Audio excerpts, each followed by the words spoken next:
Hey everybody, this is Mad Matt Carter. Thank you so much for watching the AIWF Network YouTube channel as well as the AIWF Ringside Wrestling channel. If you like what you see, please do us a big favor. Hit that like button, hit subscribe, and ring that bell to get notifications every time we post new videos on both our channels. It means a lot to us, and thanks a lot for watching once again. Good evening, ladies and gentlemen, boys and girls, people of the Nerdic Pro podcast. How are we all this evening? Or this morning, this afternoon, whatever time it is in your country, or if you're watching on the replays, then whatever time it is that you're deciding to watch it. My name is, as per usual, Bobby effing Salastar, and this is interview number, I don't even know what number now, and podcast in general number, as there have been well 100, probably going on 500 podcasts now, here on the Nerdic Pro, split across here on Facebook, obviously mainly, Spotify, and on YouTube. The last count, I believe, was something stupid like 260 some odd, and this was last August. So, yeah, we've definitely topped the 300 by now. So, yeah. Joining me on the stream, who should be joining in just a second, is a gentleman known as Gareth Angel Thompson, the owner and CEO of Kingdom Wrestling, formerly known as GT Ministries. And yeah, so... Oi. Oi, am I sideways? I can't hear you. Hang on. Oh, I hate technology. Hang on. Can you hear me? I can hear you fine, yeah. I can't hear you for some reason. Hang on. Oh, yeah, I can hear you now. Yeah, good. Yeah, I can hear you now. Awesome. Am I sideways? Right? Yeah, I'm good. Am I sideways on yours? Yes. Yeah. Right, let me do that then. Is that better? Yeah, you're fine now. Sweet. Good to speak to you, Bobby.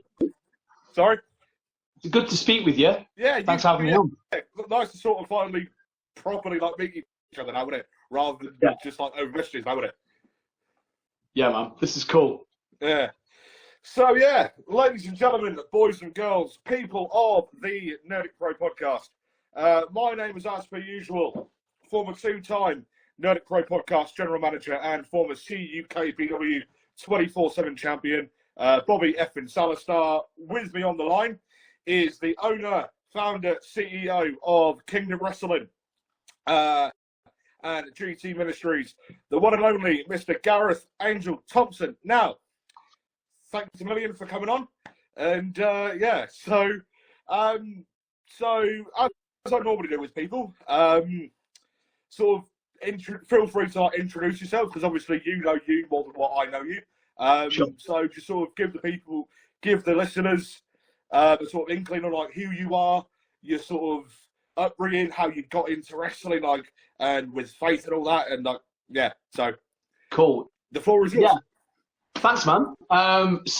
Yeah, Kingdom Wrestling is what we're kind of looking at growing this year. It's something that we started in 2018. To go way back in my journey, I started professional wrestling training in 2011. I have been a wrestling fan all my life. Like, for me as a young kid, going through quite a rough childhood, wrestling was my escape. You know, I was watching, my first ever wrestling match I saw on TV was Shawn Michaels, Razor Ramon ladder match, WrestleMania 10. What a match. Classic match. Yeah. I just got to play it on 2K24. Awesome match.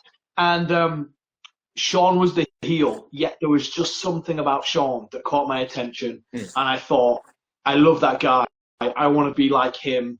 You know, maybe we'll touch on my childhood, but like, I looked at him and thought, he's everything I wanted to be as a kid. And I was hooked, man. Like, I, grew up with Bret Hart and The Rock and Stone Cold, and into the Attitude Era. Massive Jeff Hardy fan. Years move on. Like, I loved RVD. I played all the video games. you know, me and my mates used to prat about on the field. I got told off at school for wrestling. And it was a massive part of my life. And the community of wrestling fans is just, you know, I love it. I love talking about it. I love fantasy booking. And when my wrestling journey started, like I just love performing. I love being in front of a crowd and just having fun and telling stories and creating moments. And, you know, I'm not the best wrestler in the world. I'll tell people straight up. I pretty much I'm a John Cena type. I've got my 6 moves of doom, and the rest of it is character work and selling, and, you know, I'm pretty good in promos. I'll say that. I'm a pretty good talker. But yeah, man, I just love it. Absolutely love it. And I love that now with Kingdom, we're combining wrestling with faith, and, you know, we're doing events in churches, we're touring the country, potentially going to Chicago later this year, going to the US. Right. Nice one. And just, that's all taking off. We're a charity. It's awesome. And yeah, that's a little bit about me. And I'm like, Bobby, I want to hear your questions about it, like, because we've never really, we chatted a bit online, but you know, you've seen the story, you've watched some stuff, so yeah. Yeah. So, what sort of how did Kingdom sort of first come around? Where did you first sort of get the idea? Because I know that you are that you sort of linked it with the church side of things as well. Like, do you run your own church, or is that sort of something that you like? Sort of like explain sort of how that sort of fits in, like, if you know what I mean. Yeah. It's not normal, is it? You know, you're probably used to talking to promoters who are running wrestling events, whereas I'm like, oh no, we've got a church. Very different. So the idea came. I was at a Christian conference called New Wine, and while I was there, I saw these guys called Tough Talk, and what they do is essentially they've got a guy who bench presses bigger and bigger amounts of weight, and between each bunch of his sets, there's these 2 London gangsters who share like their journey, their story, like the fights they used to get in. One of them went to prison, all that kind of stuff. And then they kind of shared how they came to faith. And then they would stop for a moment. The guy would get on, he'd do bigger weight, and then they'd go back to another story, and they'd just keep doing that. And they always had really well-attended events. They actually did an event in Norwich recently at WAW with the Knights. Right. And I was messaging. That's just up the road for me as well. Nice. Right, yeah, sweet. Yeah, so in their venue, they did an event there. Right. And I just thought, hang on a second, what they've done is, the hook is the powerlifting, the hook is the bench pressing, and it's manly, but the way that they integrated their faith was through them telling their stories. So I thought, well, if I ran my own wrestling event, then I control the content. So if I want to do a couple of matches and then do my own life story and tell people about my faith, then I can do that. And that's what we did. So in 2018, we started doing that with some churches I had connections with through an international charity that I worked for, Christians Against Poverty. And these events were just filling churches. Like, we're talking hundreds of people. And they're all coming to watch wrestling, but then hearing my story, and people were responding to that. And wanting to become Christians and get baptized. And then I was like thinking, well, how do I take that to the next level? So I spoke with Linda Maslin and the guys at Fountains Church in Bradford, and we were talking long before they even bought their building about doing a training school, because I used to travel to Blackburn, to Leeds, like all these different places, Manchester at Future Shock, to go train, because there was nothing local. And I was like, well, if we could set up a training school in Bradford, then we then have something local. We can connect with people where I live. We can have a community that we can build. And again, we can just share faith and just do life together, bring in some budgeting, some employment advice, connecting with the other well-being services that are happening, and just give a bit of like a full package. So that was the vision, that, you know, we'd have a ring up 24/7, and that would be like our own little space that we would own and kind of do our thing in. And then that grew into, oh, well, let's do a Sunday service to kind of launch it. And we did that. And then, you know, my wife's singing in the worship. We're doing a bit of a preach. We did David and Goliath. And then my wife just said to me, she was like, Gaz, we've pretty much just done church. And I was like, oh, yeah. she was like, but we got more people in for that than they would have got for a normal Sunday service. So let's do that again. And so the church were like, yeah, do that again. And then that was the birth of Wrestling Church. And the BBC came knocking and were like, can we cover this? I was like, yeah, sure. Sky came knocking, can we cover this? Yeah, sure. Like, and it's just so out of the box that it's, you know, really, really unique. And now we're like, well, if we can do it in Bradford, we can do it in Saltaire, we can do it in Castleford, we can do it in London, we can do it in Swansea. And that's where the charity came from. We then grew into, well, let's have multiple sites, multiple training schools, bringing in different coaches like Sean Onley, like Wesley and Serico, guys like Jimmy Jackson, and just being like, let's grow it. Let's do some crazy cool stuff together and see what God does with it, you know, because ultimately, like, I bring myself to it, but I only ever do what I think God's kind of leading me toward, and here we are. Yeah, I was going to say, like, I've worked for, like, you will always have in the wrestling business promotions that literally spring up out of nowhere, right? And they don't really have that sort of niche, if you know what I mean. Like, there's a few companies that I work for, very good promotions, do not get me wrong, but it's the case of, like, they literally sprung up out of nowhere. No one's heard of the promoters and what have you. And it's like they all sort of seem to be doing the same sort of thing, all seem to be using like the same sort of wrestlers and all that. Do you know what I mean? Like from other promotions within like the sort of area, do you know what I mean? And what have you.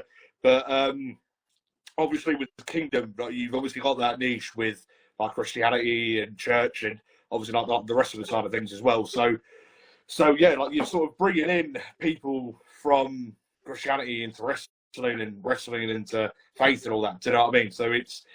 So like that's a sort of good sort of niche product. Do you know what I'm saying? Yeah. It's our unique selling point, right? Yeah.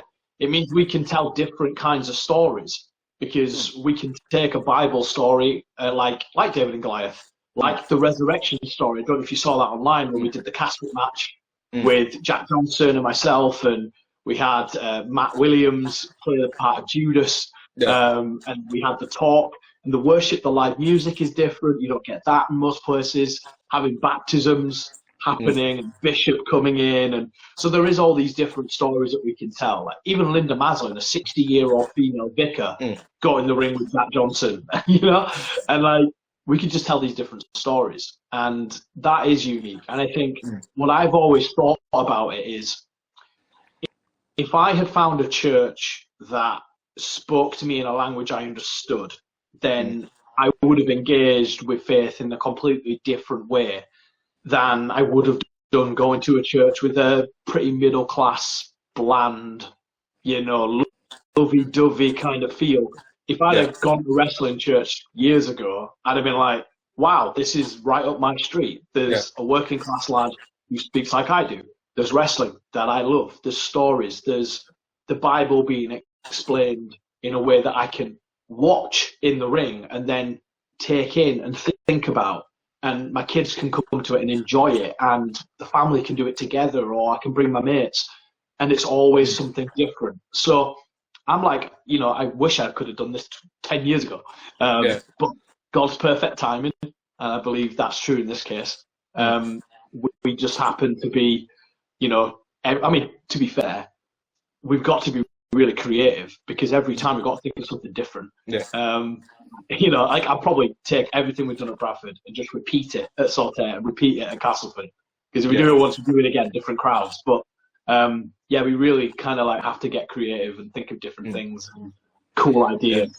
And but yeah, man, like that's the cool thing about being a promoter and a booker. You can have fun and create and come up with ideas. Yeah, exactly. I was going to say, like with wrestling, like it is about storytelling, isn't it? Do you know what I mean? You know, like it sort of, when people say, oh, like you don't realize wrestling's fake, don't you? Right?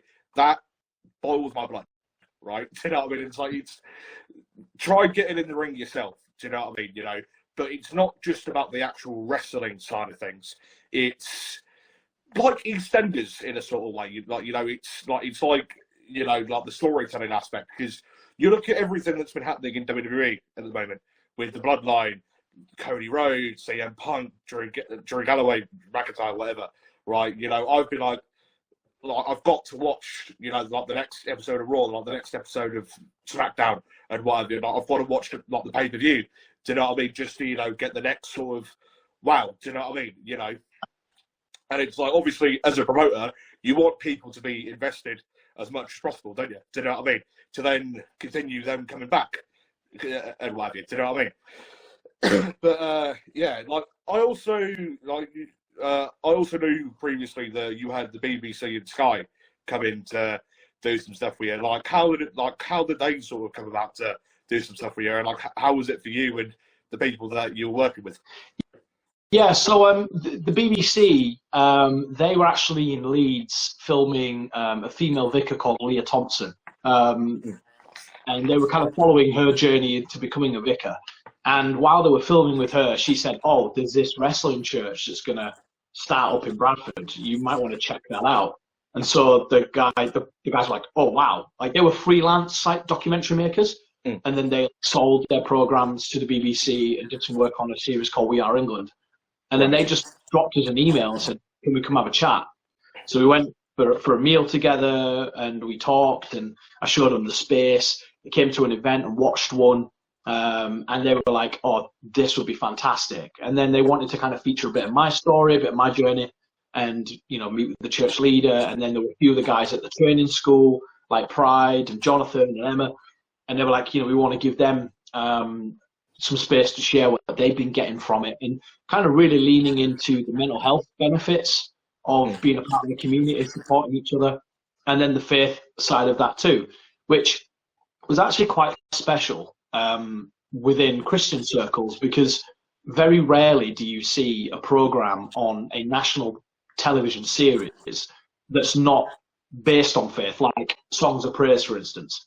On Songs of Praise, you will see churches, ministries, baptisms, whatever else. On actually BBC One at Friday night, which we had, you wouldn't see that. Yet there we were, front and centre, with a baptism, sharing about faith in Jesus on TV. Like, that doesn't happen. And yet we did that. And then this Sky programme that's going to come May 22nd, I think, still waiting on a final date for that. When that series drops, there's another baptism as part of that too. So, like, we're the only Christian ministry charity in the UK in nearly 2 decades that have had not one but 2 Christian baptisms featured on national television. That's like, that's like a huge thing within Christian churches. Are messaging me going, "Wow, like, how did you do that?" And I'm like, "I just didn't do nothing. They just called me and said, 'Can we come film with you?' And I'm like, 'Yeah, come along, but keep it real. Don't beat around the bush. Don't kind of like cut things out. We baptize people, and I want you to keep that in, because that's a core part of what we're doing.'" So, you know, that was awesome. The experience of filming with them was, it's not my first foray in filming. I've been in a documentary before with the charity that I used to work for. So I've had cameras on my shoulder, you know, mic'd up in the toilet while I'm at a hotel, like, following me and like just being a part of my life, in my front room, my cat. So, like, I knew the whole time I'm on camera, you've got to be very careful with what you say, and you've got to think about what you're putting out there. So that's, you know, that was normal to a degree. I was used to that. For the boys and the girls, like the crew, they were just excited about the opportunity. Like, they were like, "Cool, I get to be on TV." Not many wrestlers can say they've done that. And so they were all like, "Yeah, can I be in this match? Can I get featured?" And, you know, even Simon Williams, the referee, was like, "Oh, I get to be on TV. This is cool." And so they loved it. The church was a little tentative, because obviously it's a part of their who they are, like that being kind of put out there. But at the same time, there was also this excitement about, wow, actually, we're going to get to show people that church can be different, that we can do things outside the box. It's going to encourage other people to do similar things. So all round, there was this, you know, we sensed how important it was going to be, but at the same time, we were like, what an amazing opportunity, let's make the most of it. And it was just fun. Like, the guys were so cool to work with. You know, Woody and Dan, who the research producers, they were awesome. Like, I'm still friends with them now, still talk with them now. They just They loved it. They were really positive. They weren't like coming at us with an angle, like to try and shoot us down. They're like, no, we just want to give you a platform to see how awesome this is. And they were great. Like they were awesome. The Sky crew were brilliant as well. Many more cameras, many more microphones. It wasn't like a fly on the wall style thing. This was like a full on production. Yeah. You know, we had extra lighting, lasers, neon things, like microphones on the turnbuckles, and completely choreographed from moment to moment. You know, Josh Widdicombe was awesome. Like, he was really down for it. Funnily, he goes, oh, don't hit me with anything where I have to fall myself. So, like, he's like, don't clothesline me because I can't fall. I'm going to hurt myself. So we were like, oh, well, why don't you just clothesline Jimmy Jackson? And then Jimmy Jackson, like, backflipped out of it and, like, just made him look like $1,000,000. But Josh was great. He was really into it, really enjoyed it. Nish, unfortunately, injured his hand. So he wasn't, like, insured to do anything. So he was like, oh, I have to stand ringside. But even he was like, oh, I kind of want to get in. I kind of want to, you know, punch someone or do something. But they loved it. Like, they got to make all their jokes, you know, ready to rapture, Bible bashing, all that kind of stuff. That they got to make jokes. And one of them swore, and I was like, dude, you're in church. And he was like, oh, sorry. You know, like, it was just really fun. But it's all great coverage, not just for us, but for the church and for Christian wrestling, and for wrestling in the UK to be seen as fun and professional and in a good light. It's just good for the wrestlers to be featured, like Jimmy, like Jack Johnson, some of the other guys that we've had there. And just, you know, to me, it kind of validates what we're doing. It means that people want to see it, that people are excited by it. And then hopefully that then brings more people in the door, more butts in seats, more people to kind of support the wrestlers, more people at the training school, more people hopefully finding faith, or at least kind of considering it a bit more. And that's, you know, that's all good stuff. Yeah.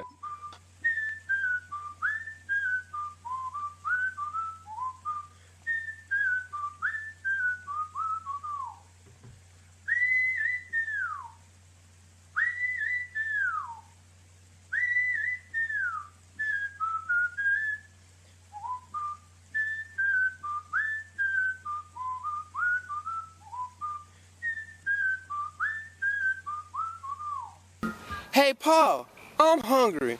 You forgot to pack a lunch. That's all right, son. I stopped off at King's Hot Dogs. We got us some King dogs.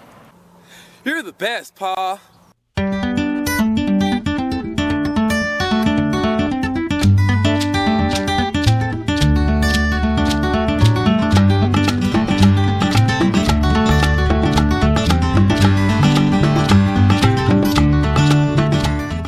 Good hot dog.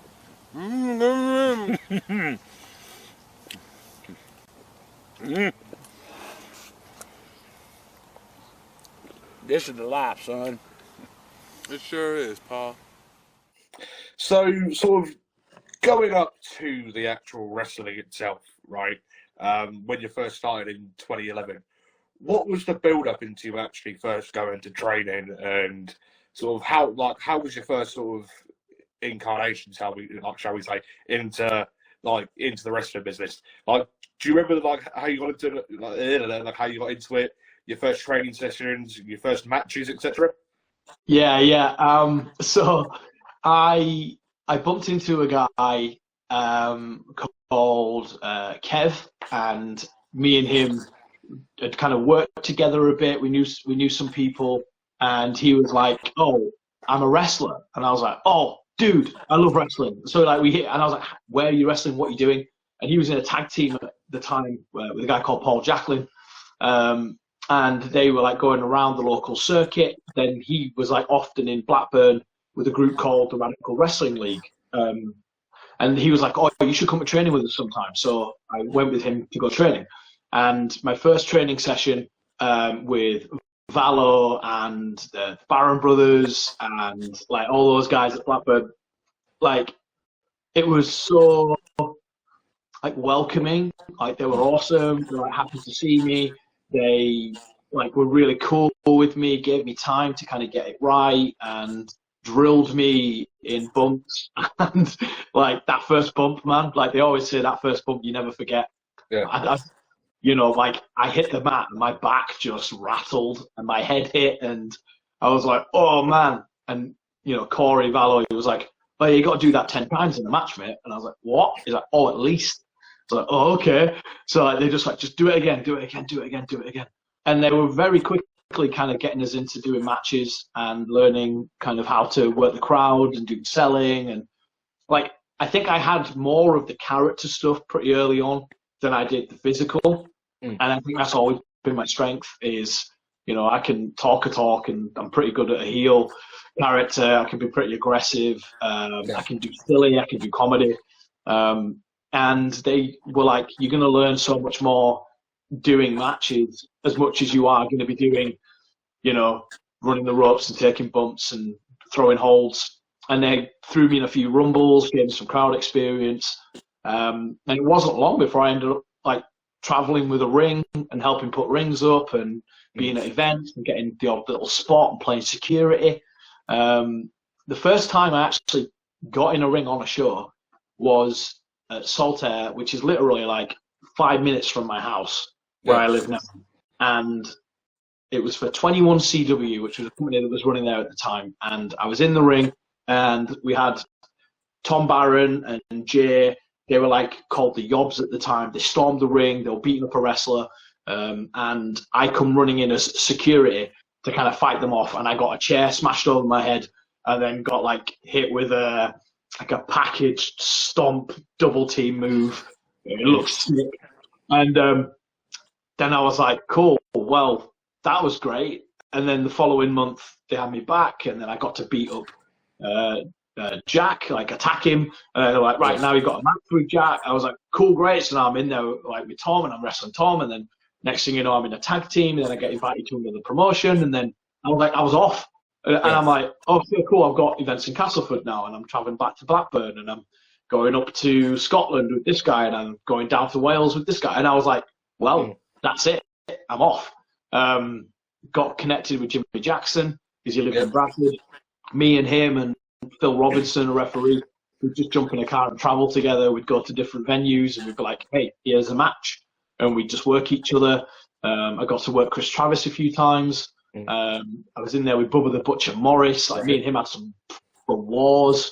And then Mustafa Khan, and like, guys like Wing Commander Nash and Serico when he was Disco Wes, Priscilla. Like, I got all these. I'm like learning every match. I'm picking something up I'm picking people's brains. I'm going to different training schools. I'm trying different things. And I was like, well, that's it. Like, I'm kind of a semi-pro now, and I was wrestling most weekends and up and down the country. And I was like, cool, great.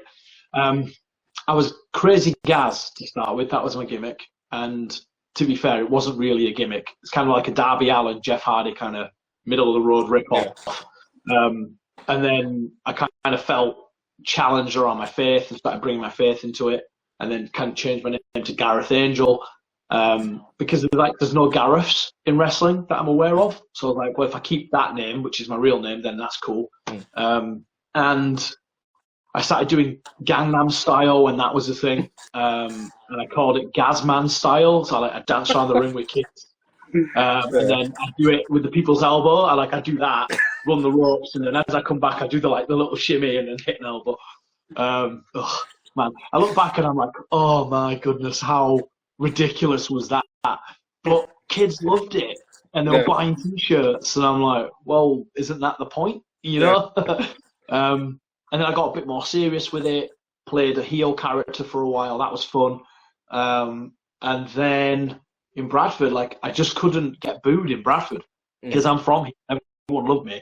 And so then I started winning titles, and I'm top of the card, and I'm main eventing, and then I'm working with guys like Sean Only, and I'm working around Stockton area and Redcar and Middlesbrough, and doing some great promo work there with Liam Lazarus, Liam Slater now, and doing stuff up there too. So I've been all over the place. I kind of feel like I've also kind of been under the radar a little as well, but I've been in plenty of different places over the years. So you've been about a bit, as they say, and yeah. So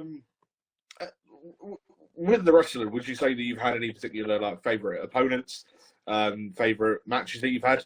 So my first world title win was one of my favourite matches. That was with Matt Slater in Bradford at Wibsey.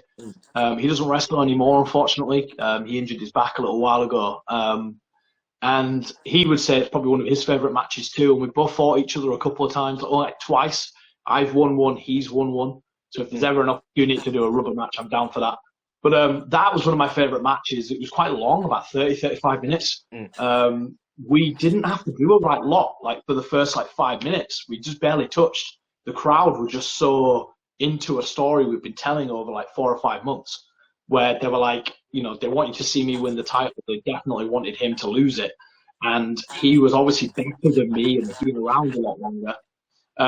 So we had this really great match. And I remember him kind of, I think it's fair to say this, he didn't think I was kind of at his level at that point, and he laid it in. He gave me some pretty stiff shots.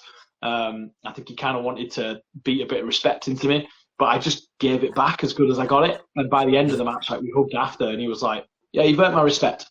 Said that was one of his favourite matches, and still to this day is. Valo is another guy I've had 2 really good matches with. Again, one of my favourites was me and him, again in Bradford, Fight Against Poverty, a fundraiser we did. And again, just the crowd was so into it. We went back and forth the first time we'd ever wrestled. So we'd never touched each other in 10 years. And then we got an opportunity and we were like, yeah, we have to work together. And, we had a curb stomp in there, and my entrance video opens with me hitting a massive rock bottom, and that's the one I hit on Valo in that match. It was just crisp. It was beautiful. Yeah. And we finished the match with that, and the crowd went nuts. So that was a really good one. Mustafa Khan and Bubba Morris, both for very similar reasons, the David and Goliath style match. Those guys have always been really safe, but snug as well. We worked each other that many times that we didn't have to think much about the match. We could just show up and do what we did 2 weeks ago, and we'd just go out there and we would just knock it out of the park every time, and go just bounce through the spots that we had. And both of those guys, fantastic. Jimmy Jackson, another guy I've worked a bit more recently, but again, we wrestled that much that again we were in London a few weeks back, and we were like, should we do the match that we did at Bradford 2 months ago? Yeah, sure. And we just nailed it in the main event, and doing shooting stars and superplexes, and man, again, just another great opponent. But Jack Johnson, cannot say how talented that guy is. He is next level. Yeah. He's certainly on the rise, and I would say if you're not booking Jack Johnson, you need to start booking him. Same with Jimmy. I'd say again, good opponent. Joe Cobra's coming on. I've had some good matches with him. Rarebit, oh my goodness, Rarebit. Again, another guy that similar to Bubba and Mustafa, the first time we wrestled, we were like, yeah, there's just a click. We would just, he slammed me on the stage, and it was the softest thing in the world. You picked me up, and I'm like, oh, this is going to hurt. And I bounced, and I was like, oh, okay. I better start selling this, actually. Yeah. But yeah, he was great. And he's such a lovely guy as well, Rarebit. In the ring, he'll tear you apart. But backstage, he's just the biggest, snuggly Welsh bear. And I love him. He's great. And I'm sending my love to him. I know he's not in the ring at the moment, but if he's listening, Rarebit, love you, brother. Keep cracking on. So that's just off the top of my head. A whole bunch of guys there that are fantastic. And I can't say anything negative about them. Yeah. So some good guys. I was going to say I've worked with Joel before. I announced him in Grimsby a few weeks ago for OSW against Mikey Andrews. Good bloke, very nice bloke, and he's due to come on the podcast soon. He was meant to come on last week, but we both had to cancel, and so he's coming on next week. instead. And yeah, so, but yeah, so for those of you that, so for the people listening to this who haven't the faintest idea who you actually are, right? And yeah, so and they probably want to get to know a bit about you. That's obviously why they're watching, I assume. And yeah, obviously you are obviously a Christian, yeah. Yeah. Sort of, how did like your sort of how do I put it? Like, how did you sort of first get involved with Christianity? Like, way back when, if you know what I mean. Yeah, sure. I see where you're angling. Yeah. It's kind of hard to put that into a question, isn't it? It's like, you know, how did you find Jesus, or did Jesus find you? You know, it's kind of a weird thing, isn't it? Well, you know, without going like too deep into my story, I grew up at a Roman Catholic primary school, and I went to a Roman Catholic secondary school. So I had experience of church and faith and prayer and mass and all that kind of stuff. My grandmother was a devout Catholic woman. You know, I say that she often had more pictures of Mary in her house than she had of her own kids. And she would pray for me. And so I had experience of church. But when I got to like 14, 15, and I was homeless, I spent some time living on the streets in a skip, and got myself back on my feet. Church wasn't a thing that I would be like, oh yeah, I'm just going to go to church. I wasn't praying. I wasn't like, faith wasn't a part of my life because I was too busy trying to get a roof over my head and feed myself and, you know, keeping a job and deal with my debts and all the rest of it. I didn't consider faith as a factor. But actually, I'd say like the main thing that got me was I got invited to church with some friends, and I kind of rocked up expecting what I would have had in a Catholic church, pews and organs and all that kind of stuff. And when I got there, it was like really open. Like there was like kids running around, beanbags and a live band. And in the worship, when everyone was singing, I just found myself crying and I couldn't control it. And this guy came to me afterwards and he said, you just felt love for the first time in your life and you didn't know what to do with it. And he was right. You know, my dad left when I was a kid. My mum was an alcoholic. I was sexually abused as a child, almost at 15. So like I had no experience of love, you know, apart from my gran. And sadly, when she passed away, I took that really hard. And then I had a marriage that fell apart, and I found myself in a box room, kind of unemployed, in debt, struggling, having given church a go and thinking, well, this isn't what they say on the tin. And this guy called Dave Kendall came along and was like, I want to help you get your life back on track. And we did some work on my forgiveness and like being able to forgive my mum for my childhood. I found my dad and was able to speak with him and kind of restore that relationship. Tried to save my marriage, but like got divorced because it just wasn't working out. Other affairs and stuff happening.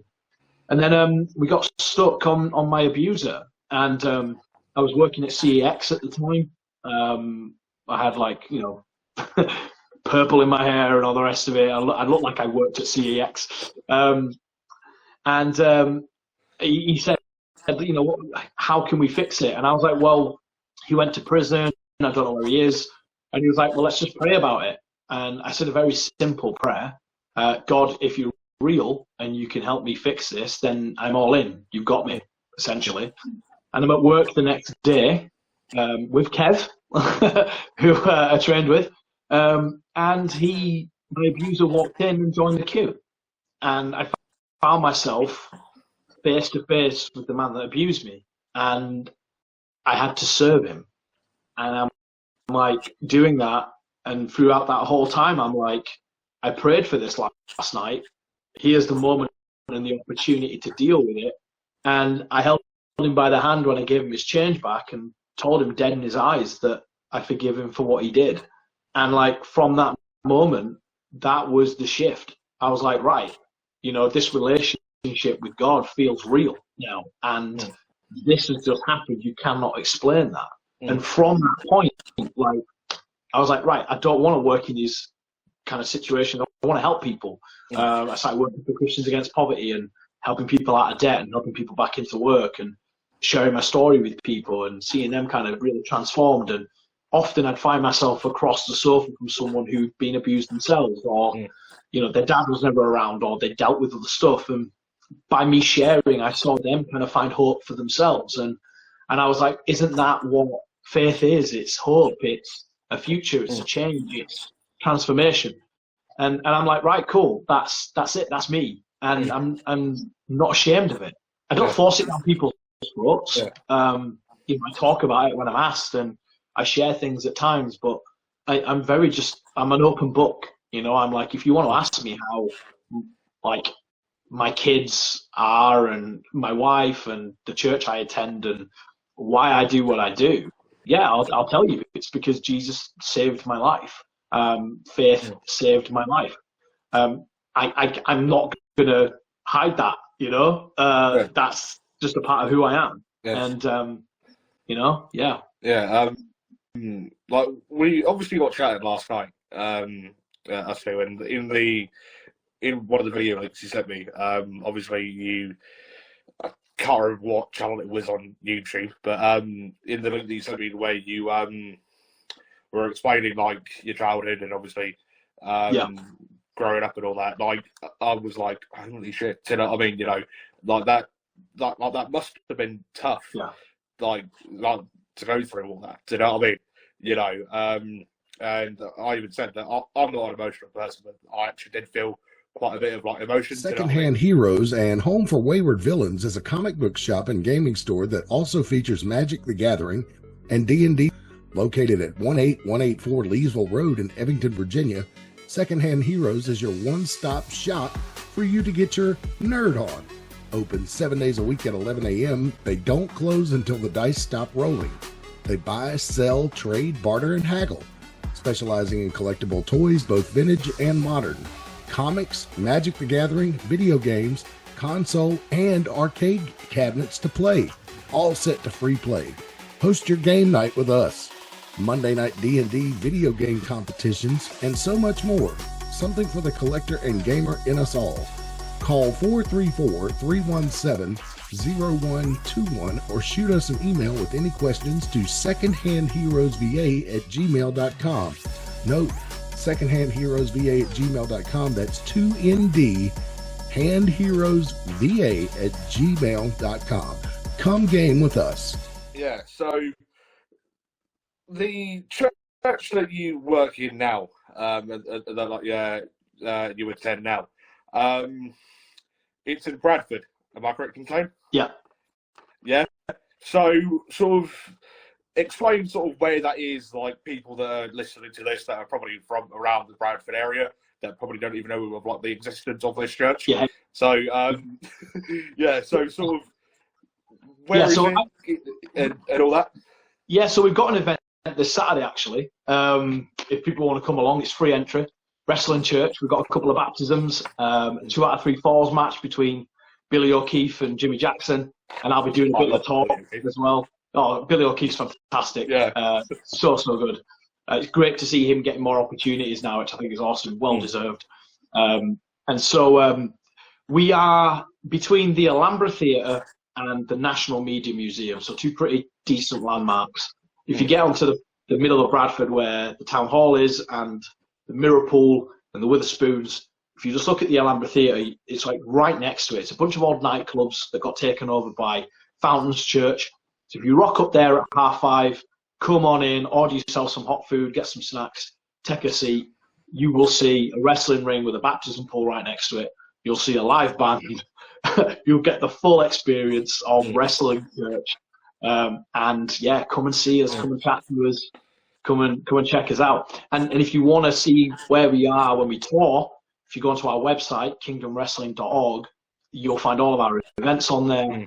When we launch Saltaire, when we launch Castleford, we're in Hull in a few weeks. We're going to be in Peterborough in November.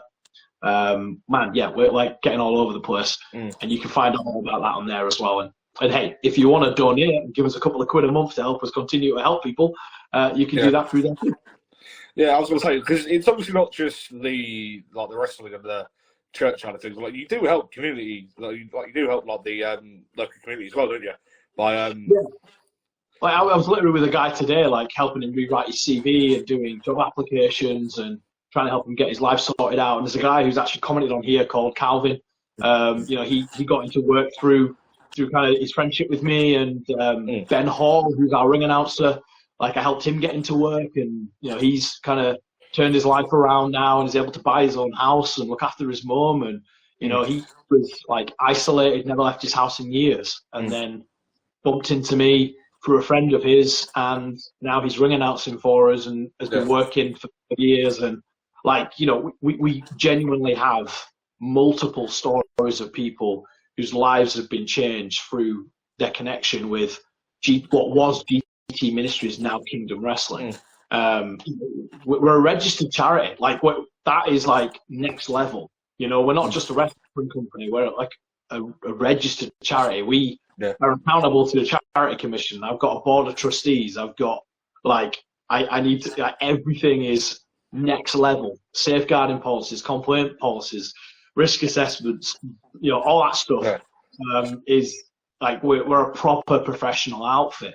And having the BBC and Sky come along and film all that and do their background checks too, like that's what it is. And you know, we've got opportunities for people. You know, we want people to be a part of it. You know, we want people to come along. If a wrestler wants to join our crew, we've got an application form we can send them. They can go on our website and they can send us their details, and we can get them involved with bookings and stuff. So like, we are growing, and we are, you know, wanting to do more stuff. And you know, I just try to be, you know, I have my beefs with some people. I try to call out crap when I see crap because I don't think it's right. But at the same time, I try to be nice. I can't give everybody opportunities because you can't book everyone on every card. But, you know, my inbox is always open. If people want to talk to me, I'm there. You know, I often try to kind of send people nice messages, and most people who meet me and know me, like personally, would kind of vouch for me. You know, like, I've got guys like Jeff Kirby watching. I once went to a bar with him, hanging out. Joe Booth comes to all of our shows. I see that Bradley's watching. Nice to see you, man. Can't wait for you to get back in the ring, brother. So, like, you know, I'm like I say, I'm an open book, and I love what we do. I love helping people. So, other people we've had watching and comments: Simon Williams. Classic referee. Nice. Oh, is that Simon? He also does stuff for Rosie Rascal in Blackpool. Yeah, he does. Yeah, big shout out to Rosie. Like, his stuff that he's doing now is fantastic. That Kids Academy, man, like, brilliant. I can't say anything negative about that guy. Like, he's been to a few of our shows. I've met him a few times. Like, he's awesome. I'm hoping to go and visit so that we can do similar things at our end with the kids side of stuff, because he's done it so well. Really fantastic stuff. Yeah, like, I've never had the opportunity to actually meet Rosie, but I'm good friends with a fellow called Casey Riley. Worked with him and worked with a young lad called West Danger quite a few times. And I've been watching him. Yeah, he's in my peripheral. Yeah, like, he's only 16, 17, and that lad's got a future in wrestling. I don't say that about many people because I'm a picky son when it comes to people who are like people who I do and don't like. But West, he's definitely up there with people that have definitely got a future. And Billy Smith, good friend. He also does the music for Old School Wrestling and the British Wrestling Federation, two companies that I work for. Who we got here? Gareth, you are apparently watching. Billy has said, hey, Bobby. Hi. Nigel Burrows, Tiger McGuigan. From Team Explosive. Yeah. I've had the opportunity to referee and announce Tiger on several occasions. J. Lee Lily Haywood is watching. They've also said, hi, Gareth Angel, and a load of emojis. Bill Harron. Yep. Calvin Harvey. Yeah. Said, signing off, brother, but Angel Army on tour. Let's go. Yeah, Maureen Griffin. Yeah, that's my mother-in-law. Nice. Nice. I would like to point out, if I am pronouncing anybody's name wrong, I would like to apologise in advance, because I do that all the time. Like now. Kimberly Crummy? Yep. Yeah. He's watching. Henry McDermott. Yep. Eleanor Hughes. Yep. Dan Nye. Yep. Joe Booth. Yep. Jeff Kirkby. Patrick Barefoot. What a name. Scotty Edgar. He works with WWE the Knights. Obviously out of Norwich. He was on a tour in the USA about a month ago with a few of the other WWE guys. Nice. Dan Bellamy. Yeah. Sophia Malcolm. Dan Bellamy has said, hi, Gareth. Bradley Hilly. Dan has also said, need to get to bed now, Gareth. Video call sometime soon, please. Yeah. Tom Donington, sorry, Tommy Rocker. Yeah, Tommy, come on. Legend. He's kicked me plenty of times, that guy. Yeah. I've worked with Tommy before. Ref Dan announced him. So yeah, again, Tommy, fantastic wrestler. And yeah, so Simon Williams, excellent stuff, guys. Love you, brother, and see you Saturday. See you Saturday, bro. So yeah, so let's sort of touch on the stuff that you've got coming in the future. What have you got on with Kingdom? Like, as well as other sort of church-based events. What, where, when? People listening to this that want to attend, and yeah, so. Yeah, cool. So the website is the best place to go for all of our stuff. Obviously, finding on social media, Kingdom Wrestling UK. You'll find all of our stuff. TikTok a lot. On the website, kingdomwrestling.org, we have an events page on there that'll have everything that we do. Obviously, we don't just do wrestling events, so I'll often speak at like men's breakfasts, or I'll preach at a church, or we'll be at a conference. But we have like a whole bunch of different things coming up. So obviously, we've got Bradford this Saturday. Come along to that. It's a free event. In a few weeks, we're in, at the end of May, we're in Hull, which is Bank Holiday Monday. We're doing an event at like a country pub, like an outside event, like a free kids event there. That's going to be cool. Then we're in Redditch, and that is a whole bunch of stuff. We're doing an event at a school, and then an event for the local community on the evening, on the Friday, and then a men's breakfast on the Saturday morning. Then travelling potentially to near Bolton for an event with an organisation there. And then the following day I'm at Plague Fest with the guys from Breakout Pro Wrestling on the Sunday. So that's a crazy weekend. Then we've got coming up in June, we're going to be at the Gathering in Swindon, which is a giant conference.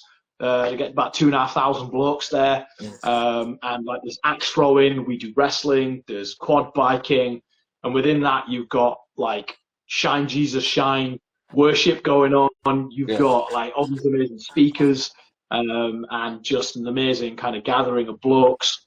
And I tell you something, there's something special about 2,500 men singing together, praising God. Like, man, that's powerful. And then like getting them all to be like leaving there fired up, ready to go back to their communities and change the world. Like, special. So big shout out to the guys at Christian Vision for Men and what they do. So we're there in June. We're there every year. Like, the Butchers every year since 2018, because like I've done like lightsaber fights there. I've done tug of wars. I've wrestled like Martin Grant and Joe Cobra and all these other different guys that we take along with us. So we'll have a crew there this year, which is cool. And then like in August, we are launching the Saltaire site in August, so August 10th. We're going to do a fundraiser and kind of let the world know. And then in September, we're at Saltaire Festival, which again is like 7,000 people.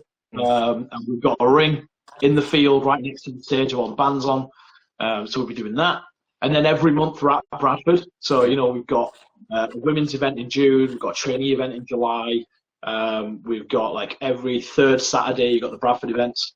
Then in November, we're in Peterborough for Kingsgate Church, it's about 3,000 people. In end of August, we're at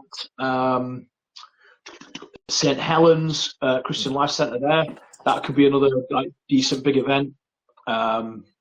Flip, you know, like that's just off the top of my head.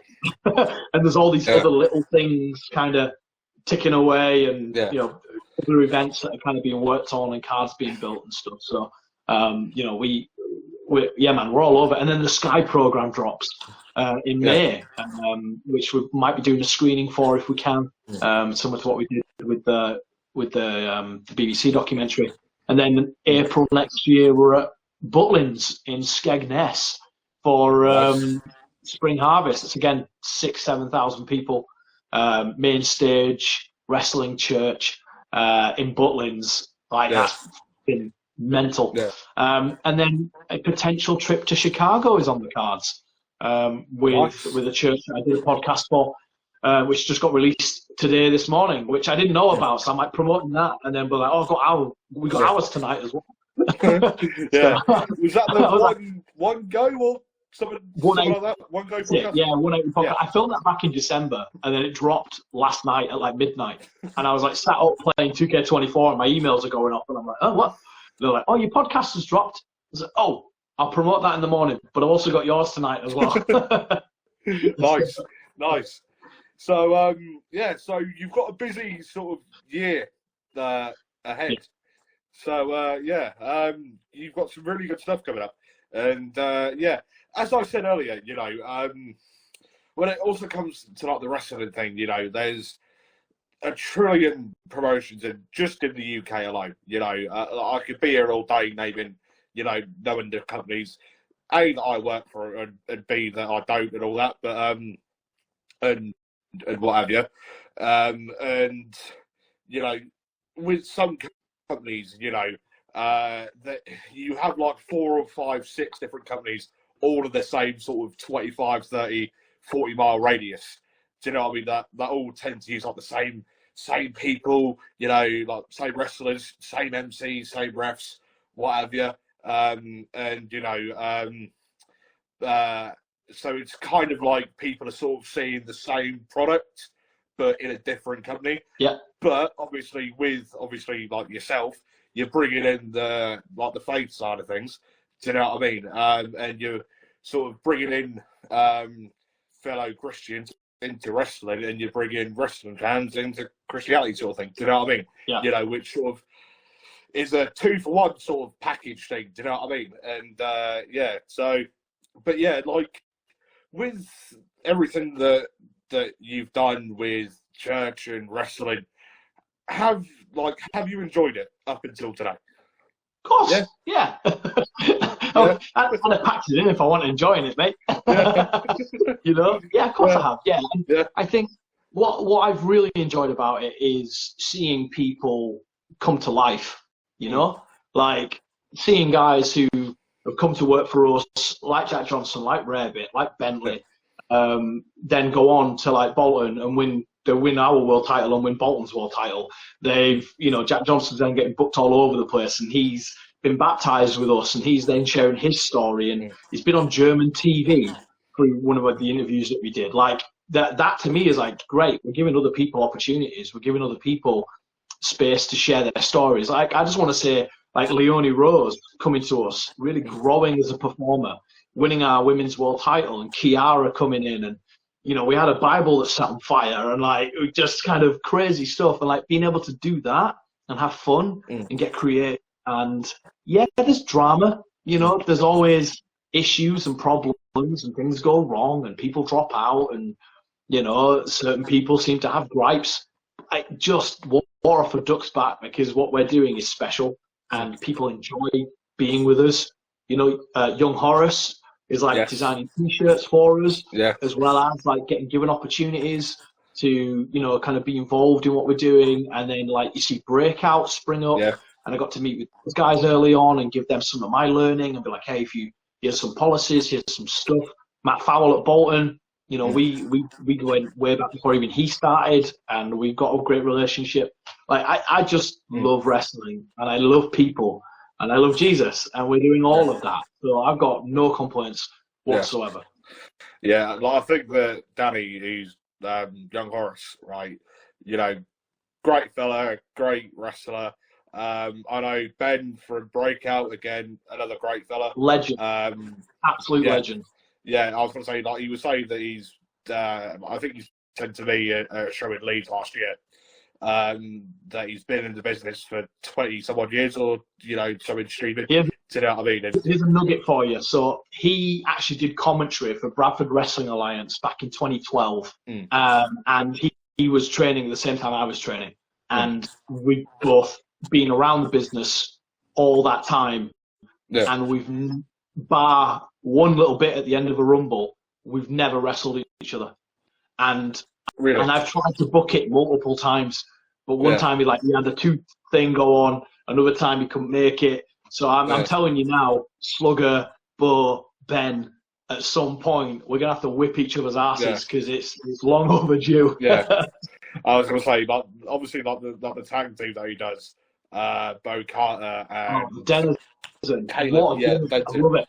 Yeah, like, one story that I'll tell you about that. So, Sherry Grimsby started last month, right? He was in a tag team match against, so it was him and Chris Denson, in a tag match against Brett Hero.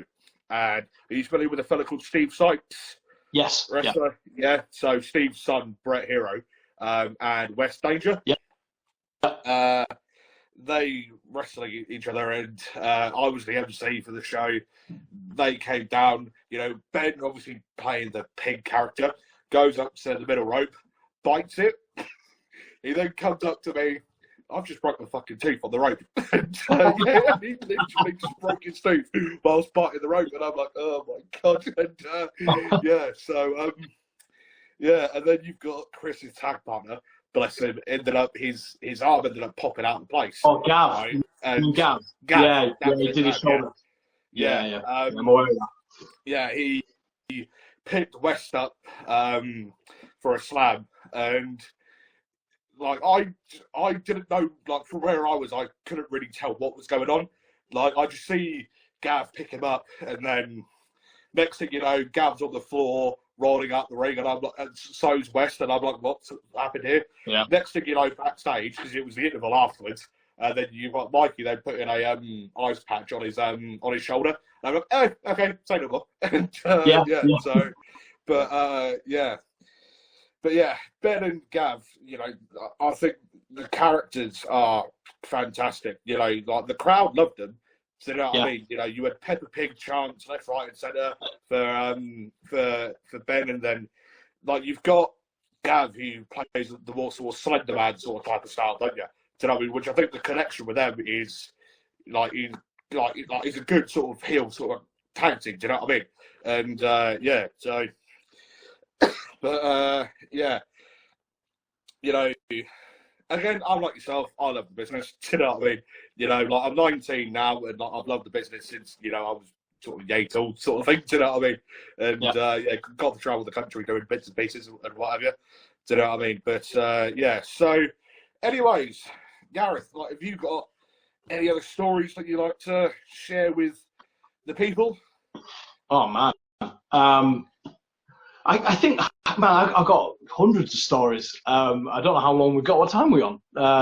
We've been going like an hour already. Oh yeah, an hour. Yeah, that's cool, man. You know what? I think I could share 100 stories with you. I think more recently, I would say I really enjoyed our travels to London with Jimmy. I got to meet Hammerhead Smith and get in the ring with him. Yep. That was a really nice fight. He's a talent that I think it kind of deserved of the spots that he gets. It's different, right? When you get in the ring with someone, there is a bond that happens once you wrestle someone. You get to know them intimately, essentially, and you get to trust them more, and you get to kind of figure it out. I'd love to fight him again. I think there's some meat there, and a Gareth Angel, Hammerhead Smith feud. Yep. I think, I'd love to see, I don't know if he's still watching, but if Bradley's still watching, I'd love to see him kind of get involved with us on commentary. Yeah. He's such a good orator. He can talk really well. And I think, he's deserving of opportunities when he's ready to get back in the ring and do some stuff. Again, Tom Donington, Yep. Tommy Rocker. Me and him have fought each other that many times. We've even won tag belts together. And I remember there was a match once where I was fighting Tiger McGuigan, Yep. and if he's still watching, in Castleford. And it was the first time we worked each other. And we were near the end of the match, and it was like a double title match. And I come running at him, and he put the boot up. And my nose was pierced at the time, and I forgot to take the piercing out. And as I ran at him and his boot got up, it got me, and like the inside of the nose stud, like jabbed on the inside of my nose. Oh, one of the most painful things in the world. And then I'm feeling that, and I'm on the floor. And what I loved, and I'll say this about Nigel, is this is where his experience comes in. He knew we just moved off script, because he was like, no, we need to take advantage of the fact that your nose is now bleeding. And he just started going for the nose, and I was immediately, oh, I see what he's doing. Let's play up on that. It was an accident, but then we made it part of the show, and he was fantastic. And then me and him and Tommy, Dave tagged together against me and Bubba, and then Bubba turned on me, and then I was in with Tommy, and Tommy teamed up with Tiger, and we've fought each other a whole bunch of times, and I just loved those matches. Simon Williams, what a ref. What a guy. I would say if you need a ref that's professional, that is, well above the standard, Simon's a guy, and he's such a nice guy as well. And he will just do anything. Brings his own headsets, and he's great at sticking to time. There's some refs I've been in with that you ask them how long we got, and they're like, meh. You're like, tell someone so this and try to communicate, and they're just and they don't know what they're doing. It's just count numbers sort of thing. Sometimes I've been in working men's clubs with 6 people in the crowd, and I'm trying to give a message to the referee, and the kids are going, I can hear you talking. That's when you know your craft. 6 people in a working men's club. But yeah, dude, I'm just full of stories. I guess, and Tom, we will lock up again. Don't worry, I'm going to book it. I think let's open it up to those watching. If people have questions, I don't know how much longer we've got, but if people want to ask questions. Yeah. Anybody watching that wants to ask a question to Gareth, feel free to do so. Tommy Rocker said, love to do it again, brother. Samuel Halloway has said, hi Gareth, hope you're doing well, brother. And Tommy's commented again saying, would love to lock up again, brother. Always enjoyed it. Again, Tommy, like I've said before, he's an absolutely fantastic in-ring wrestler. Do you know what I mean? Look forward to it, bro. That's Tommy. So if I could say up to Tommy, I'd say just tone it down on the tan. Come on. It's like he's just been grabbed by his ponytail and just dipped in sheep dye. You know what I mean? It's like I remember I worked with him once, and he's definitely a body guy. He likes Arnold, Arnold.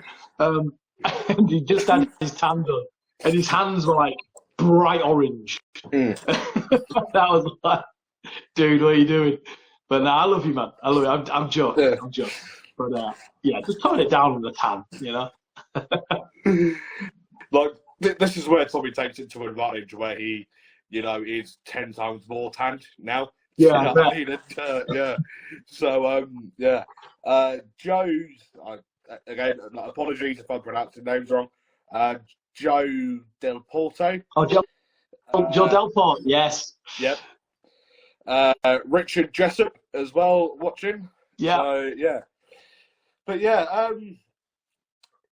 is there anybody who you've not worked with wrestling wise who you would like to step in the ring with? Yeah, loads. I've never actually worked a singles match with Liam Slater. I'd love to work with him again. He's a Bradford lad, and he's obviously doing great stuff for the PPW Academy. I think he's phenomenal. Such a nice guy. I'd love to work with Kemper. I think Kemper, like, again, I've mixed with him slightly in a Rumble, and I thought, like, straight away, I was like, yes, that's a guy I'd love to work with. Oliver Barrett is another guy who I again tangled with in a Rumble and thought we could have a really good match together. I'd love to, yeah, come on, Olive. I just saw Tommy's comment. Great, I'd love to work with. I've never worked Billy O'Keefe. You know, that'd be a great match. I'd love to work with. Is it Don Black, Nathan Black, the comedian? He works with Liam at PPW. There's quite a bit of stuff with like Rise. Anyway, Nathan Blackman or something. That's it. Yeah. So again, that's a match I think I'd like to work. Wesley and Serico. Yeah. Again, another. I mean, you know. Yeah. Ugandan headhunter, or like he's called, the Warrior. Yeah, the Ugandan Warrior. Met him at a league show last year. Only time we sort of crossed paths. Do you know what I mean? You know, but again, really nice bloke. Do you know what I mean? And yeah, obviously, Gladiators finalist this year. And yeah, so. Yeah, that's another guy I'd love to work with. I think I'd like to do some more tag stuff from time to time. I haven't tagged in a long while. You know, like I'm looking for, like, you know, I think I'd be a great fit for Modern Day Mafia with Cobra and the boys. Got the same hairstyle, the beard. I'm not as ginger, but you know, I could dye it maybe. Maybe we'll go that far. Go back to like your CEX sort of days. Yeah, totally. Joe Delport. I used to work with Joe Delport at CEX. He obviously is watching. He does security now in the Broadway Centre. We see each other all the time. He's top guy. Man, who else would to work with? Asylum. He's another guy I've seen and thought I could have some good matches with him. Yeah, and then Hammerhead Smith again, I think. That'd be another one. Right, that's just off the top of my head. Horace. I've never worked Horace. Yeah. That's another match I've never had. And I think, again, we've met in Rumbles, but we've never been one-on-one. So, yeah, I'd love to slap him about a bit again. That'd be fun. Jimmy Valiant, Boogie Woogie, Legendary Boogie Woogie. Wait a minute, baby. Wait a minute. Hang on. What are you doing around What was that going there, brother? This is our neighborhood. You done made a mistake. You should be retired, Boogie. Wait a minute, boys. Let me take a bite of my king dog. You say king dog? King dog? Is that what you said?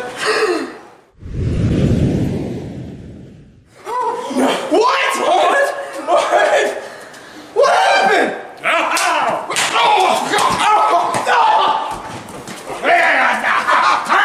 Come on, boy.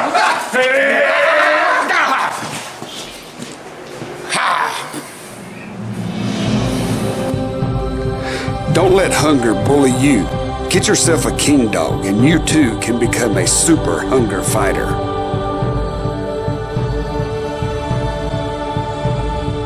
Yeah, like you mentioned Kemper a bit earlier on. I'm like yourself with Joshua Kemper, right? I've sort of vaguely, like, I've worked a few shows with him, but I've sort of vaguely come in between him and Horace. At a New British Promotion show up in Sheffield, and they were in a tag team, and Kemper had just turned on Horace, like getting into the motions of turning on him. Kemper picks Horace up and then sort of slowly puts him down, like to not slam him, sort of thing. And then I just refed Horace versus Tiger McGuigan. And yeah, I'll then sort of get in the way, being like, no, put him down, like, get out, sort of thing. And then I had announced I was doing MCing for New British Promotions again in Rye Hill and Wakefield in Kemper's match against, I can't remember the guy's name now, Alexander Romanov from Fight Factory. So I've never actually refed Kemper, but I've announced him and sort of got in between him, like, shall we say. And so like, again, seeing some of the stuff that he's doing with folks like Marty Jones at Squared Circle and PPW, because I know that he's there. There was a video released a couple of days ago of him doing some stuff at the new PPW Academy. You know, looked fantastic there. Do you know what I mean? And and then there was a video, like a mini video of him in a rumble, and then him coming face to face with someone like Vader Scott, I think it was. And I thought, wow, do you know what I mean? Yeah. And because he's got that size on him, where he sort of feels like a monster sort of type of guy, isn't he? Yeah. Do you know what I mean? Lovely guy, wouldn't hurt a fucking fly. Yeah. Do you know what I mean? But obviously, like the character, you know, and all that. Do you know what I mean? And he reminds me. I said this to him when I met him at Breakout. He reminds me of like a cross between like Baron Corbin and Roman Reigns. It's like you've kind of got like a very like similar body style and gear style to Roman. Obviously, he's got all the tattoos as well and like the long leather jacket. Like there's just he has a presence about him. And like when I talked about earlier about like, you might not have to be the greatest wrestler in the world if your character can help carry the rest of it, and you can get people emotively involved in your match. Kemper's got great work, and he can wrestle, and he's got a good look. And I think, you know, with the right feuding and the right stories, he could be a main event world champion across any promotion in the UK tomorrow. Yeah. You know, another name I do want to wrestle that I've never wrestled one-on-one, but I have done some tag stuff with, is Priscilla. I do want to get in the ring with Priscilla. I'm good friends with Ollie. We've known each other a long time. And if he ever watches this, I am on his case. Whether we go to PCW or he comes to Kingdom or whatever, Angel Priscilla, I've got to make that match happen as well at some point. Yeah. You also mentioned Liam Slater as well. Unfortunately, never met the guy, but I see some stuff a few years ago that he was doing for when they were known as WCPW back in the day. What Culture Pro Wrestling. Him and Johnny Moss, who's obviously now at the WWE Performance Center, winning the inaugural WCW tag titles. Yeah. And Johnny Moss working as like Liam's sort of mentor, bringing him up, you know, and what have you. Do you know what I mean? And and then seeing the stuff. Because didn't he go to NXT UK for a while, Liam? Or I don't know. I couldn't tell you. Nah. I know Johnny did some stuff with WWE for a while, didn't he? Yeah. But I don't know if Liam did. Yeah. I know that Johnny's working at the Performance Center now, isn't he? In Florida. And like I could have sworn that I see Liam doing some stuff for NXT. I could be wrong. I wouldn't be surprised if he did, because he's that good. Yeah. You know? Yeah. He's always been that good. Even way back at BWA when he was like with us then, and he was like him and Lou Paradise and Valo, who's watching, Priscilla, JG Nash, Disco Wes, like Baron Bros, all that crew, and Matt Slater. Like, he was that good then, and he's just grown and grown and grown. I would not be surprised if he was involved with NXT UK, because why not? Yeah, exactly. give the man his flowers. You know, he's fantastic. Yeah, like there's a few people that I've worked with that, you know, could get up to that sort of level, you know. Just off the bat, people like Jack Landers, who wrestles around here. You know, I've seen Jack grow from early day Falling Star wrestling, from like a 12, 13-year-old lad to, you know, the sort of bloke that he is now. Absolutely fantastic. Ricky Knight Jr., I've had the privilege of stepping in the ring with him. You know, obviously young Horace, like, I think that if he sort of puts his head down to then progress in wrestling, like, he could be someone. You know, West Danger, Case and Riley, do you know what I mean? Loads of other people, do you know what I mean?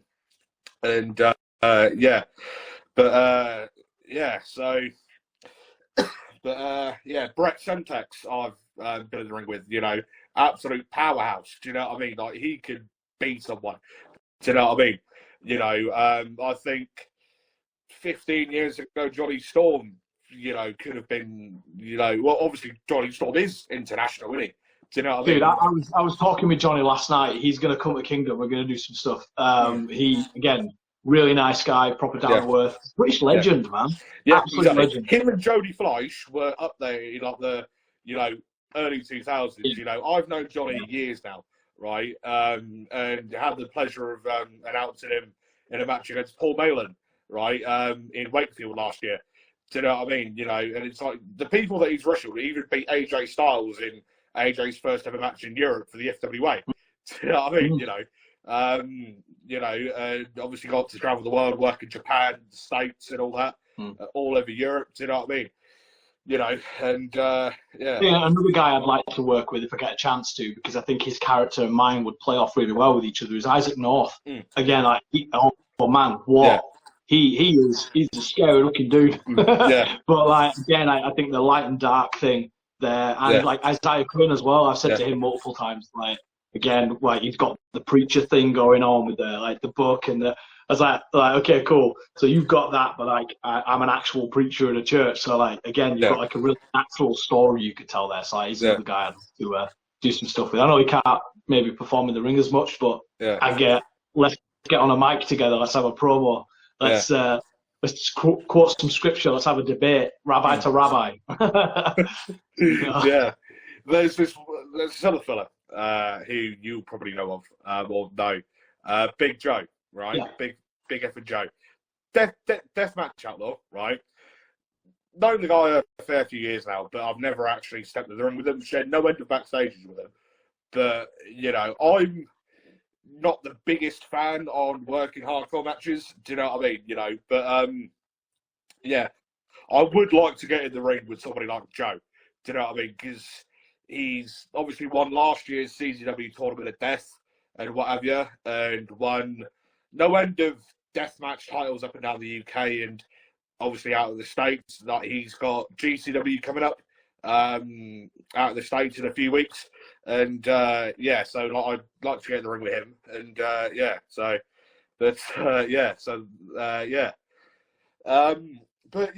anyways, is there anything else that you'd like to add into tonight's podcast? I think we've gone well over time, haven't we? We're 40 minutes, and what are we at now? 1 hour something. Yeah, I'm going on an hour 20 now. 190. No, honestly, appreciate your time tonight, man. I appreciate you inviting me on. Thank you very much for taking the time out of your evening to come on. Yeah. I mean, it's all right. The kids are in bed and the wife's upstairs watching Married at First Sight. It's fine. To be fair, I'll probably go up and join her. It's drama galore on there, mate. Just finished watching Fallout. I've got to go play that again. I appreciate you having me on. Thanks for the love for Kingdom and letting us talk about that and the church stuff. Yeah, no worries. If people are watching and they want to support us, like I said, we are a charity. You can give to us monthly. We get gifted and that does go towards the setting up of Saltaire and Castleford and the other sites we've got going, and being able to keep the training classes cheap for people so they can access it, and maybe even cover classes for people who can't afford it, that kind of stuff. And just if you can help us grow and do what we do, then that's great. Just thanks for having me on, man. And no worries. Find us on socials and cheer us on. And hey, BWP, OSW want an angel amongst their midst. You just let them know. I'll come kick some heads in. That's cool. Yeah, well, there's a few companies that I'm involved with. Big Top Wrestling, Old School Wrestling UK, British Wrestling Federation, Wrestling Promotions. There's several people working with the Pitbulls quite a lot, UK Pitbulls. You familiar with them? Yeah. Aaron Sharp at LWP, quite friendly with him and what have you. Obviously, Mikey Andrews at OSW. Yeah. Good friend. John Mills at the British Wrestling Federation. And then there's a couple of other companies I worked for. Adam Bowler worked a show for him last year. Okay. And so what is 24/7 title? You must know Drill. I know Drill. I've worked with Drill. We've had matches together. He's on my roster. Yeah. Nice. Yeah. So there was a Rumble match in like dedication to Adam's mum, Linda. She unfortunately passed away a couple of years ago when he made a belt commemorator. And so Joey Hayes, are you familiar with him? Yeah. So there was a triple threat match earlier on between Drill, Joey Hayes, and Dan Evans. Yeah. And Joey Hayes walked out of the triple threat match as 24/7 champion. Going into the Rumble match, Joey Hayes walked into the Rumble match as 24/7 champion. The match starts off Joey Hayes, Drake Winter, right? And then Drill pins Joey Hayes for the 24/7 title. I then go up behind Drill, rolled him up, obviously count the 3. Yep. I then win the 24/7 title. Drake Winter then comes up behind me and spears me. I then count the 3, couldn't kick out unfortunately, and then Drake Winter then beat me for the 24/7 title. And then it was sort of mixed between Mark Anthony, Drill, Harley Hudson, Supersonic Tammy Blue, and whoever else was in the match at that sort of time. Dan Evans, and whoever else. And Josh Bradford, I think, had it at one point. Cool. And so Is that bit of a fun night. is Josh Bradford still wearing the Super Saiyan onesie thing? Yeah. Yeah. Okay. Yeah, like he came out wearing like a sort of Goku sort of type of style thing. Yeah. And so, but I'd never crossed paths with Josh before. To be perfectly honest with you, like there are a few people on that show that up until they got announced for the show, I had no idea that they even existed. And so because it was the first show that I did that I didn't personally know anyone on the show. Do you know what I mean? Yeah, sure. Being up in Leeds, and I'm from a little seaside town in northwest Norfolk, Hunstanton, and so not that far from Peterborough or Norwich, and so. Well, when we're in Peterborough, you can come and ref that for us, eh? Yeah, nice. Yeah. You're on the roster, dude. So, November time, I'm waiting for a final date, but when we're there, dude, that's 3,000 people. Yeah. You can come and ref that. Yeah. Yeah, definitely. Yeah, I was going to say, it's only 2 bus rides away. So from here in Hunstanton to Kings Lynn, and then from Kings Lynn to Peterborough. So, piece of cake, really. Do you know what I mean? Like, normally to drive it from here to Peterborough, because Hunstanton's a PE postcode, right? Normally about a half an hour, 40-minute drive.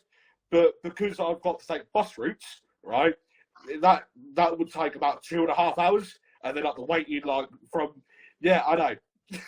Let's see if there's anybody swinging past your way, and we'll get them to pick you up. We'll figure it out, bro. I'm not having you going 2 hours on a bus and get you in a car. I ain't gonna lie. At the minute, they're doing bus fares pretty cheap, thankfully. And it would literally cost me to get to Peterborough like £7. So peanuts. Well, that's great for me and expensive, isn't it? That's fine.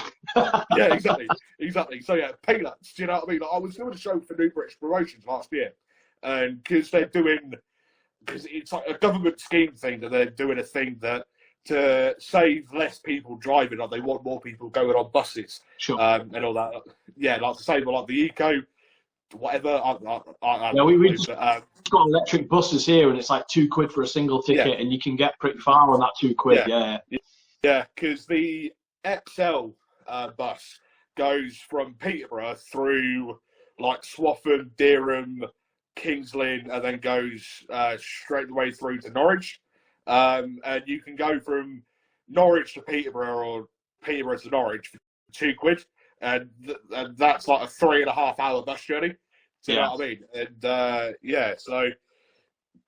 I'll have to go from Hunstanton to Kings Lynn, and then Kings Lynn to Peterborough, and then Kings Lynn's a 16-mile drive from here, but we've got to go through like all like the villages in between, and go through Sandringham, which is just up the road, and fun fact about Hunstanton, same town that Nick Aldis went to high school. And nice. Me and Nick Aldis went to the same high school. Not at the same time, obviously, but So yeah, he grew up in a little village called Docking, and like the town that he's announced from, Kings Lynn, is like the sort of closest sort of landmark town, if you know what I mean. Sure. Yeah. It's like Bradford's not in the 2K games, but Leeds is. You know? Yeah. Right, fine. Yeah, I'm from Leeds. Yeah. So yeah, like he's announced from Kings Lynn, like whenever he was wrestling, which is literally from here, 16, 17 miles from Hunstanton. And yeah, but he grew up in a village called Docking, which from here about 7, 8 miles. And he went to the high school here. And yeah, so yeah, bit of a fun fact around here. And yeah, so yeah, but yeah. Anyways, Gareth, been a pleasure having you on. And yeah, I'll try to get to a couple of your shows, and obviously Peterborough will be easy. Do you know what I mean? Yeah, yeah. So, but yeah. Anyways, thank you very much for taking the time to join. I really do appreciate it. No problem. Yeah, obviously go check out Kingdom Wrestling on Facebook. Is it just Facebook you're on for social media? Facebook, Twitter, Insta, TikTok, YouTube, the whole shebang. Yeah. Lovely. So, yeah, and then obviously check out the Kingdom Wrestling website. You can get loads of information there for upcoming shows as well, and gatherings, etc. And, yeah, so, yeah, anyways, Gareth, been a pleasure having you on this evening. Thank you very much for coming on. And, yeah, I'm sure that our paths will cross personally in some point soon. So, yeah, thank you very much for joining. Bless you, man. Cheers. Yeah. Bye-bye. Thank you all very much for those of you that have been watching live. My name is, as per usual, Bobby effing Salazar, and we shall be seeing you all later. Next, what day did I say? Next Tuesday or Wednesday, everybody's favourite obsession, Kid Rothrock, will be making his way on to the podcast. It's either next Tuesday, Joel's coming on, next Wednesday, Rothrock, or the other way around. I need to double check that because I've forgotten. So, yeah. Anyways, so yeah, I shall be seeing you all later. Thank you all very much. And see you all later. Gareth, been a pleasure, mate. And yeah, see you all later. Goodbye.